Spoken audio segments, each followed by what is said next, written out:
But officials who keep an eye on our roads want you to start thinking ahead, especially when it comes to road safety. Yeah, maybe start thinking about how you're going to drive in the less than ideal conditions. CP24's Courtney Heels is where you end up if that's the case. The Collision Reporting Center in Scarborough with more. Hey, Court. Hey, good morning, Nick and Jennifer. I mean, the weather's pretty good this morning. The roads are in great shape, but we know things can change so very quickly. And that's why today is a good reminder. The advice from police, from other officials who work in this industry, start planning ahead. Make sure you have everything in your car. For example, and I know I just showed this to you guys, but I want to show you again, the items you should have in your car at all times. Things like, you know, a warm hat, gloves, a blanket. Also check on your battery. We also talked to Toronto Police, just reiterating that message that things can change so quickly and you have to expect the unexpected. Here's more.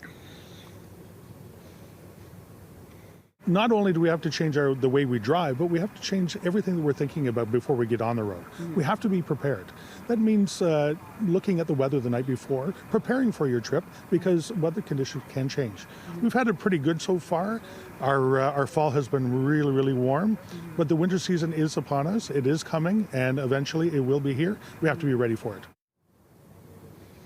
Especially when it comes to planning ahead. I mean, of course, we always cover the weather on CP24, but, you know, just taking a look at the forecast early in the morning, it can be very, very cold. And that's when we can start to see the snow and something like the snow brush. I was actually mentioning, I don't have mine in my car just yet, but today I'll be pulling it out. Just make sure it's handy because the snow can show up. And, you know, we see cases almost every single winter, guys, where people just get caught off guard. You see the roads, Nick, they can be very slick, a little bit deceiving, and you don't want to end up at a collision reporting center. So really, that is the advice for people to start planning ahead and get those snow tires on. Over to you. Yeah, you definitely don't want to be there. Okay, Courtney Heels is there this morning so that we can avoid it. Thanks, Court.